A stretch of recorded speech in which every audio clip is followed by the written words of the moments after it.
Hi there, my name's Anne, I'm from Ditsy Pips, and today I'm going to show you how to make a chain stitch right-handed with an alternative hold. So if you're struggling with a classic hold, this is a different way that you could hold your yarn that might be a little bit more comfortable. The first thing that we have to do is we have to attach the yarn to the hook. So there's a couple of different ways of doing that, but what we're going to do is start off with a slip knot. To make a slip knot, you have the tail end of yarn in your right hand, the ball end of yarn in your left hand, and we're just going to cross those two over like that so that you have them crossed over in a loop, and then you pinch them at the crossing point with your right hand. Then with the ball end of yarn that we have here, we're just going to poke that up through the loop and grab it, and then here is our slip knot. That's where we're going to insert the hook, and there's our knot done. And then you can pull the tails to pull it up. Now, a lot of people when they crochet start with a slip knot. If this is the very, very first time that you've done any crochet at all, what you might find is that you find it quite hard to make the first stitch. Sometimes when people are learning to crochet, they pull on everything really tightly, and then it's because they're concentrating really hard, and then it makes that first loop really tight on the hook. If that's the case and you're finding that's a problem, you can actually fasten your yarn onto your hook with a double knot instead of a slip knot, and then it won't change size and it will stay a nice and consistent loop for you to make your first pull through. Now, if you've seen any pictures anywhere, this is a classic way of holding your yarn. So you have it over your little finger, under your fourth finger, over the top of the next two fingers, and you pinch it with your middle finger and your thumb just underneath the knot, just here. And that gives you a length of yarn to work off just here like this. That's probably the most classic conventional way of holding your hook and your yarn. If you've been trying to do it this way and you found it's not worked for you, don't worry. There's loads of alternative ways of doing it. And to be honest, it doesn't really matter how you hold your yarn or how you hold your hook, so long as it is comfortable for you and you've got some tension in your yarn so that you can make consistent stitches.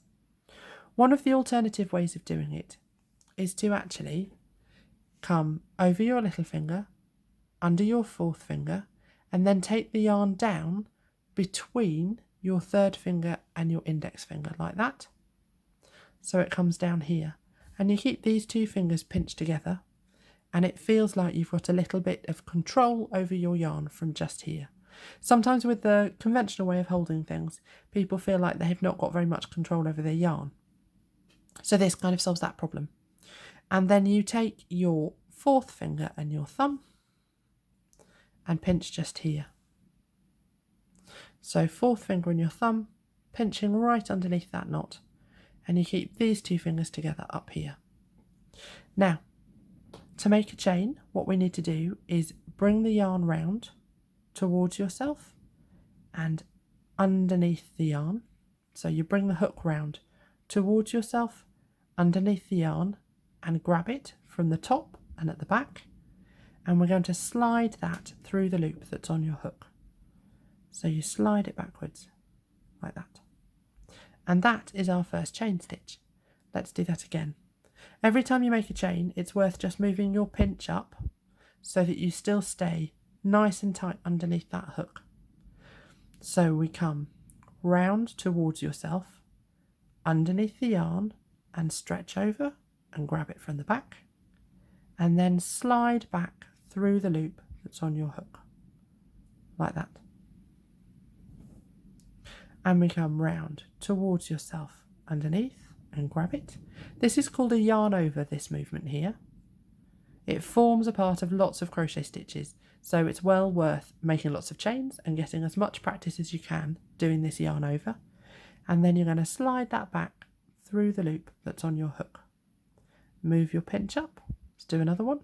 You keep your fingers still and pinched together all the time, and it gives you a nice tension across this yarn here that we're working across. So you come round underneath, grab it, and slide it back through.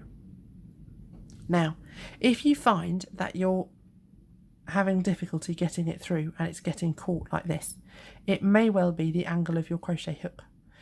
If you have a look, the ideal angle is where you can see the neck on your hook, like this here. So this is the neck, just this thinner part just here.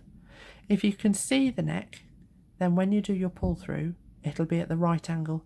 You're aiming to have the hook pull through essentially this, it looks like an upside down teardrop, and you want to go for this lowest point here. So there's the neck and you slide through.